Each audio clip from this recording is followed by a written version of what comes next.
They had the fame, the fans, and the fortune, or so we thought. Behind the dazzling smiles and chart-topping hits, some of country music's biggest legends were hiding heartbreaking secrets. Shocking mismanagement, scandals, and struggles left them penniless in their final days. Who were these stars, and what really happened to their fortunes? Lefty Frizzell was more than a country music star. He was a trailblazer. Born in 1928 in Corsicana, Texas, his smooth, drawling voice and heartfelt lyrics helped shape the honky-tonk style that defined a generation of country music. By the early 1950s, Frizzell had skyrocketed to fame with hits like "If You've Got the Money, I've Got the Time" and "Always Late with Your Kisses." His distinctive phrasing and ability to connect emotionally with his audience made him a standout artist of his time. Frizzell wasn't just popular, he was a game changer. His vocal style influenced some of country music's biggest names, including Merle Haggard, George Jones, and Willie Nelson. With multiple chart-topping songs and a loyal fan base, Frizzell seemed unstoppable. He became one of the youngest inductees into the Grand Ole Opry and was celebrated as a defining voice of the honky-tonk era. But success came at a cost. The demands of fame and the temptations of a rock and roll lifestyle soon began to take their toll. Despite his success, Frizzell's personal life was riddled with struggles. Alcohol became a constant companion, leading to erratic behavior and strained relationships. His drinking often interfered with his performances, and his once promising career began to falter as a result. Frizzell's financial troubles compounded his personal challenges. Poorly negotiated record contracts left him earning far less than his hits deserved, and he struggled to manage the money he did make. By the 1960s, Frizzell found himself overshadowed by the emergence of newer artists and changing musical trends. His attempts to revive his career were inconsistent, and his once coveted spot in the country music scene began to slip away. In his later years, Frizzell tried to regain control of his finances and career, but the damage had been done. His alcoholism and health problems persisted, leaving him unable to maintain the momentum he once had. The honky-tonk star who had once filled venues was now struggling to secure gigs in smaller clubs, far removed from the heights of his fame. On July 19, 1975, Lefty Frizzell suffered a massive stroke and passed away at just 47 years old. His death was a heartbreaking end to a life marked by both extraordinary talent and profound struggle. When he died, Frizzell's financial situation was dire. He left behind little in the way of savings or assets, and his family faced challenges in covering his final expenses. The man who had revolutionized honky-tonk music was laid to rest quietly, a far cry from the grandeur that once surrounded his name.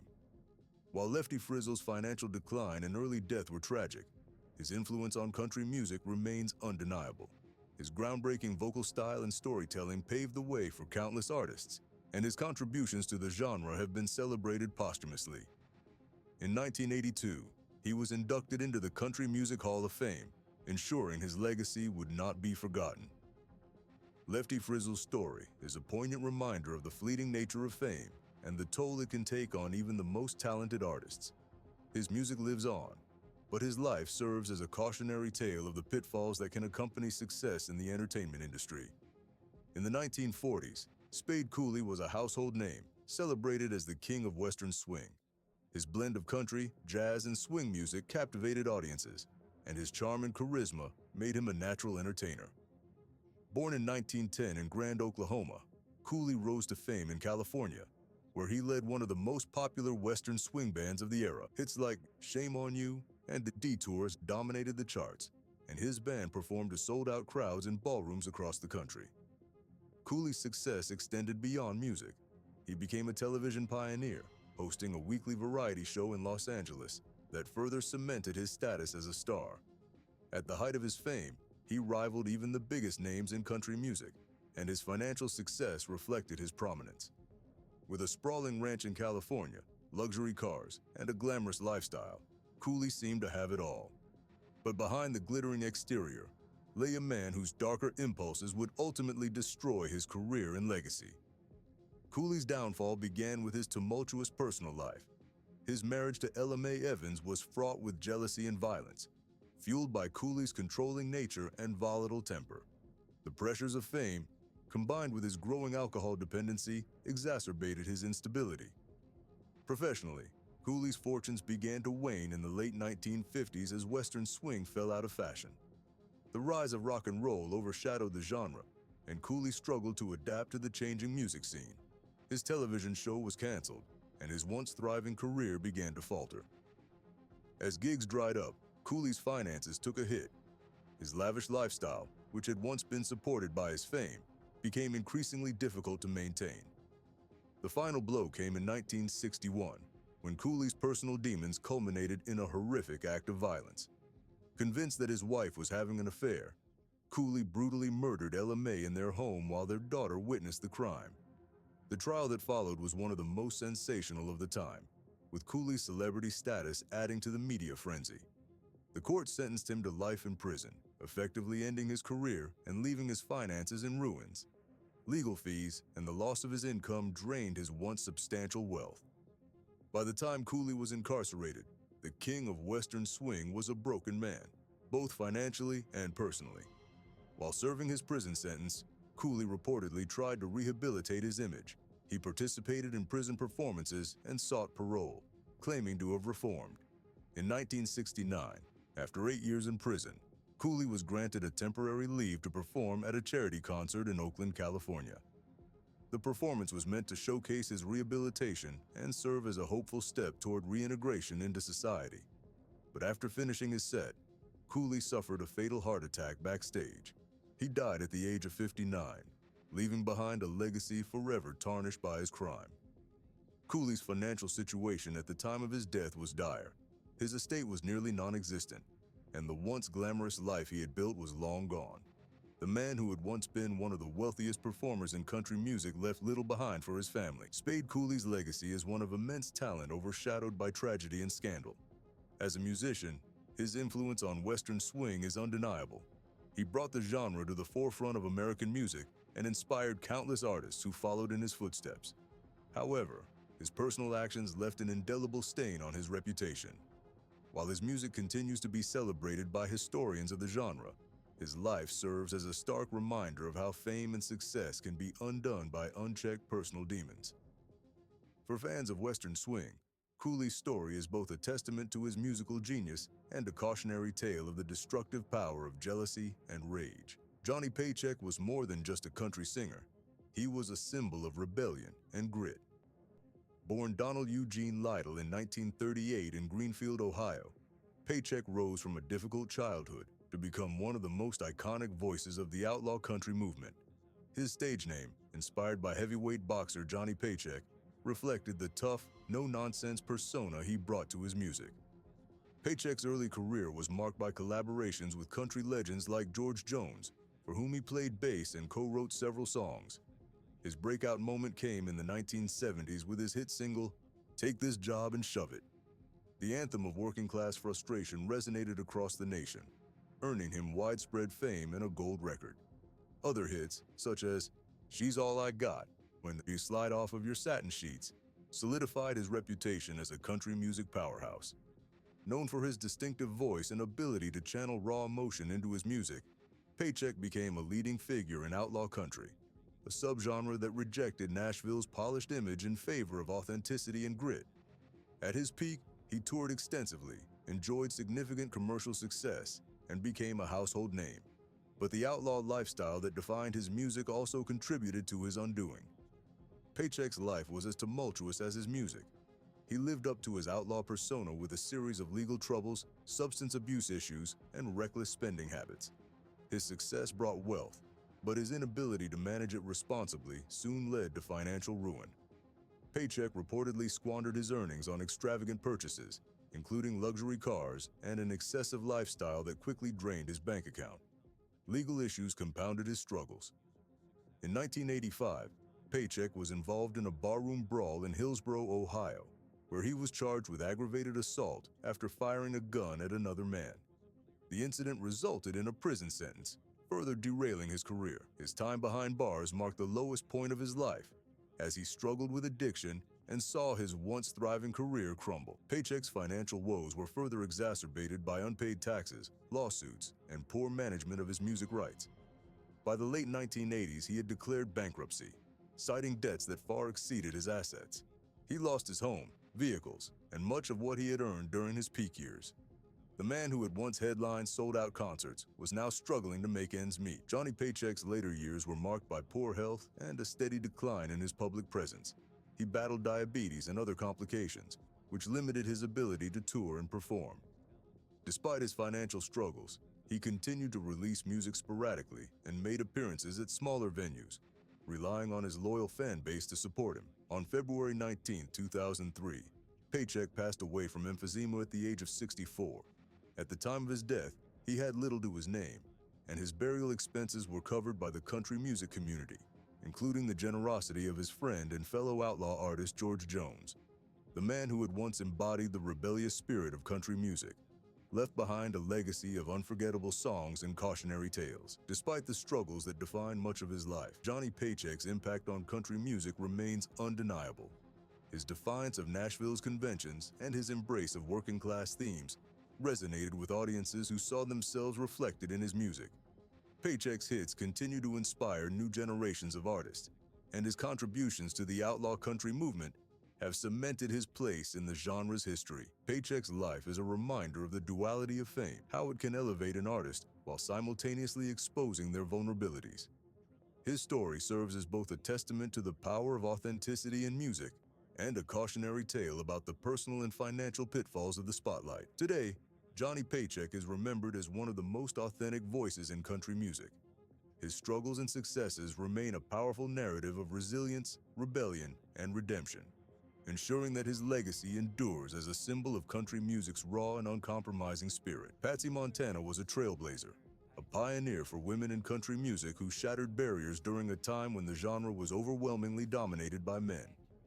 Born Ruby Rose Blevins in 1908 in Hot Springs, Arkansas, she adopted the stage name Patsy Montana and became a symbol of independence and resilience.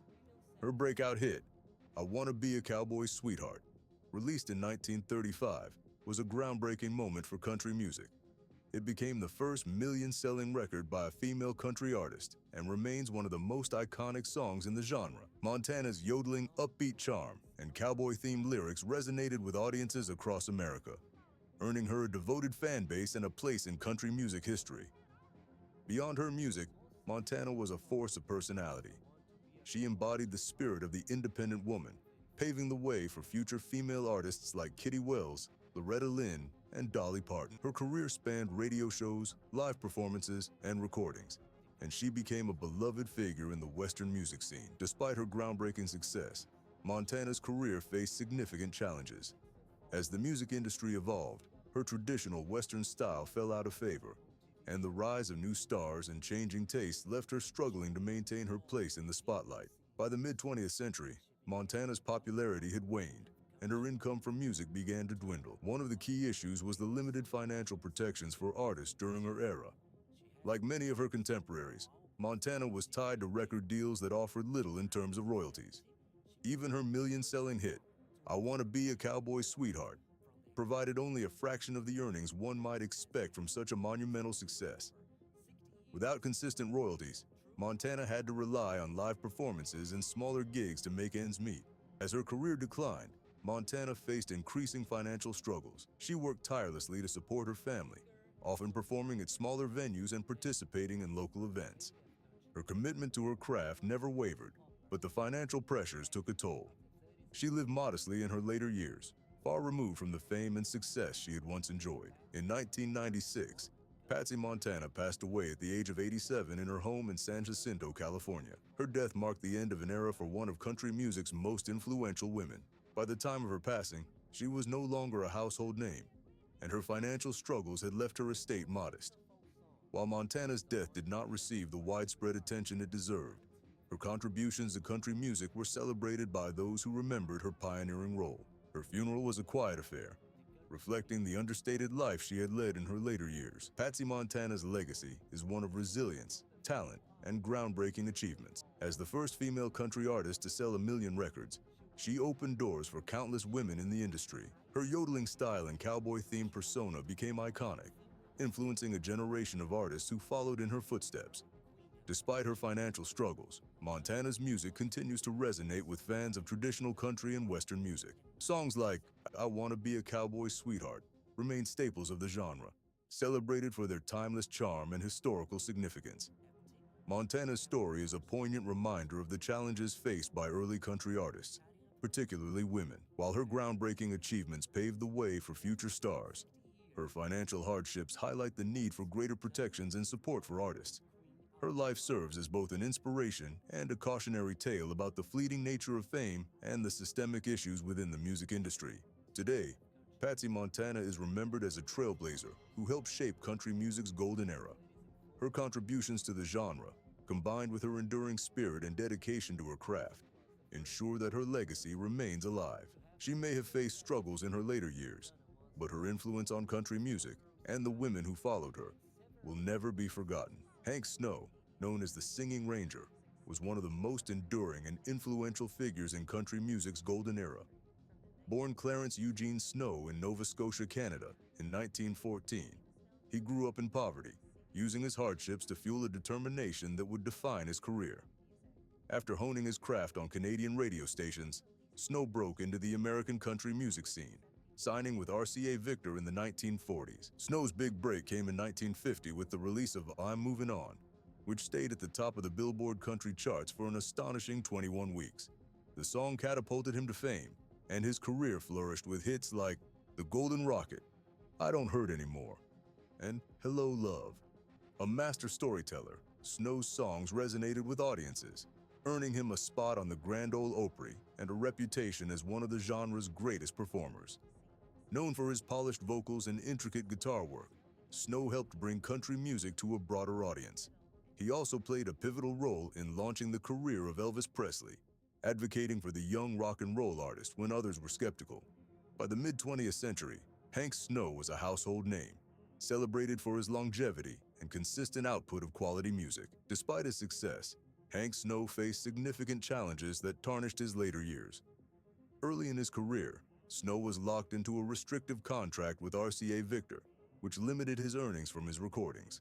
Like many artists of his time, he saw little of the wealth generated by his music due to exploitative industry practices. Although Snow was more financially savvy than some of his contemporaries, disputes over royalties and control of his catalog plagued him throughout his career. Another factor contributing to Snow's financial difficulties was his trust in the wrong people.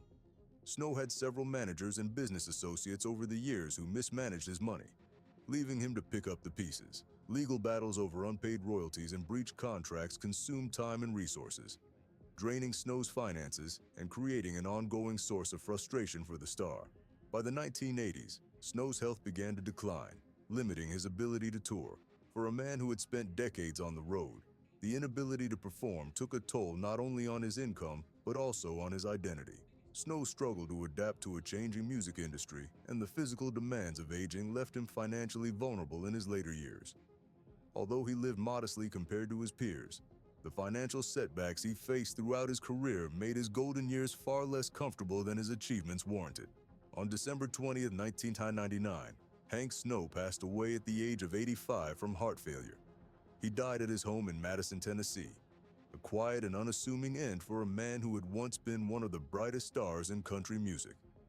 At the time of his death, Snow's estate was modest, reflective of the financial hardships he endured despite his immense contributions to the genre. Snow's passing was a somber moment for the country music world.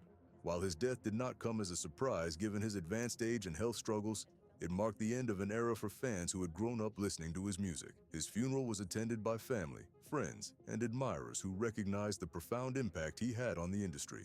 Hank Snow's legacy is one of perseverance, talent, and dedication. Over a career that spanned more than 5 decades, Snow recorded over 140 albums, with countless hits that remain staples of country music history.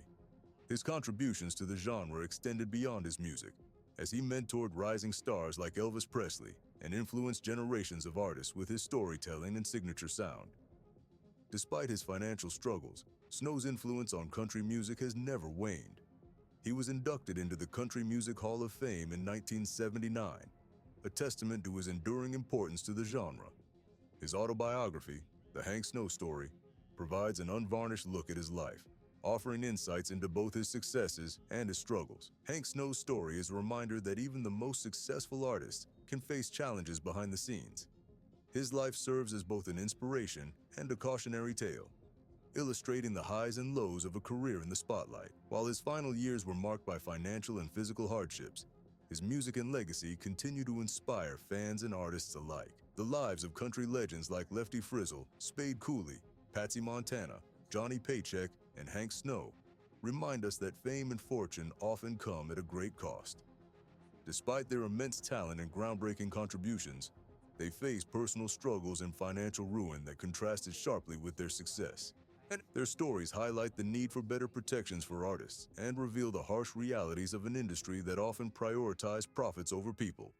Yet, their music and legacies endure, inspiring generations and shaping the genre we know today.